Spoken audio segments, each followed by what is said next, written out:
There was one time, way back when times were hard. The creatures had to grub around for victuals to eat, and sometimes they had to scratch the gravel to get enough. They didn't have time for fooling each other and playing tricks.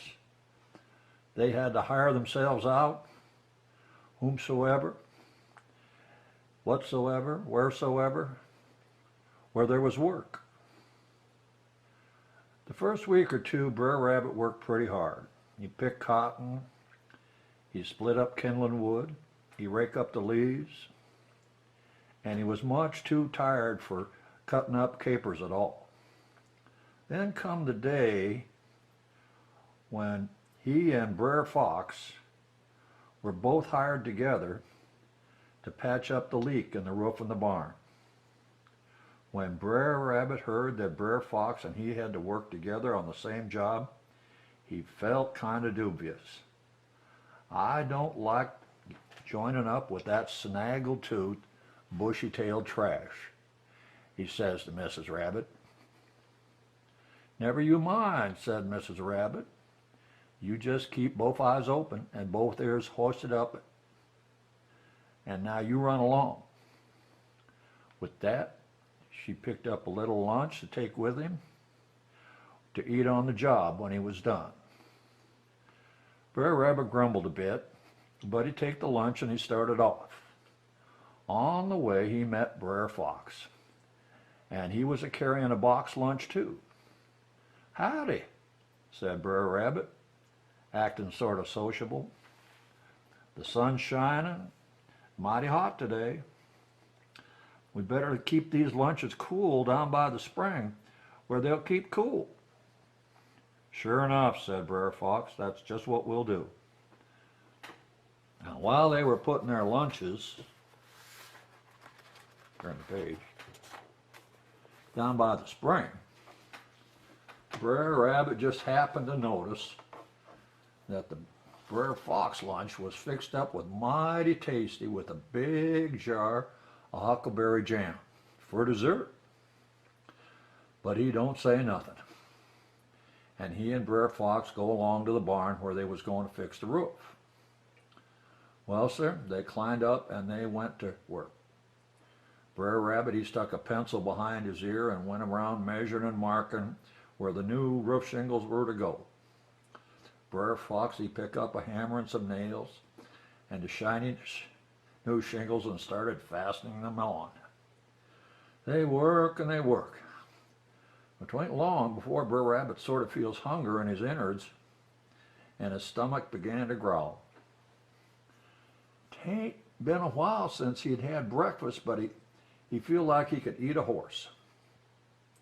He can't keep his mind off of the Brer Fox jar of huckleberry jam laying down there by the spring. I just gotta have some, he said to himself. Just a teeny little bit. First thing you know, while Brer Fox was kicking up a racket with the hammer, Brer Rabbit jumped down from the roof and hopped off. He scooped down by the spring, and he grabbed himself a big lick of that jam straight out of the jar. Then he goes schooly-wooting back and climb up on the roof again. Where you been? Asked Brer Fox. This hot sun's making me dizzy in the head, said Brer Rabbit, mopping his face with his handkerchief. I just had to go rest myself for a minute in the shade. Huh, snorted Brer Fox. He's kind of suspicious. He's suspicion something.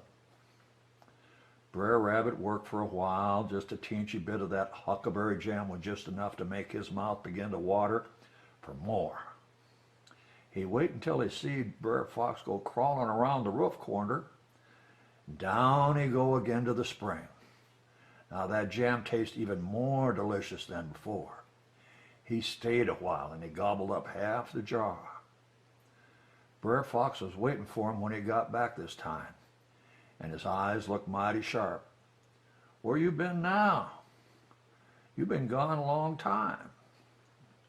One of these flying bugs up here done bit me way down inside of my ear, and I had to roam Run home for get some salve. Brer Rabbit scratched his ear with his big hind foot like it hurt him. These bug, these red waspies, and their sting sure is a terrible bad. Brer Fox frowned like he didn't believe the story, but anyhow, they both go back to working.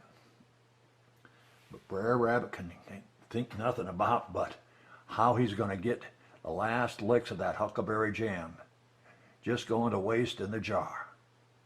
Pretty soon he cocked up his ears like he heard some noise way off. "Lord a mercy," he yelled. "It's Mrs. Rabbit calling. Something terrible must be the matter at home. I got to run home and find out what it is." With that, he scooted down from the roof and away he scooted, straight back to the spring again.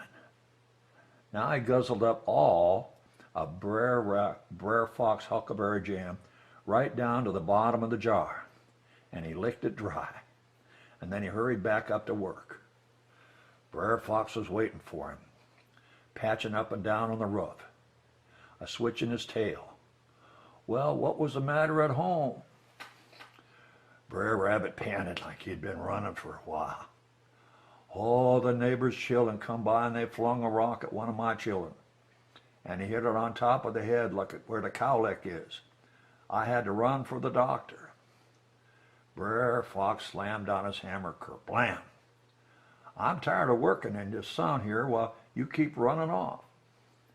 I then had to finish up this whole job alone, and I'm going to see to that you don't get 1 cent of pay.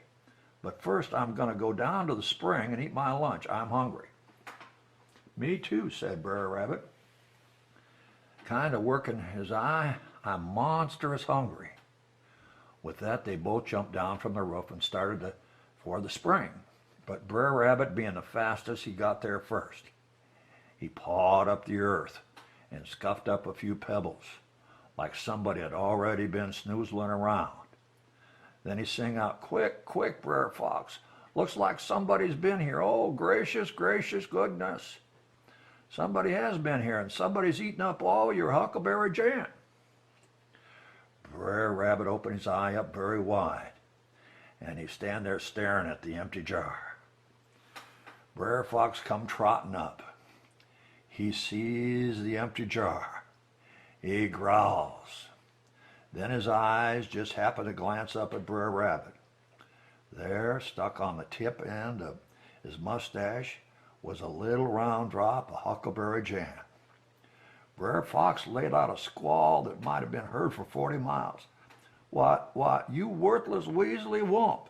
And with that, he made a snatch for Brer Rabbit.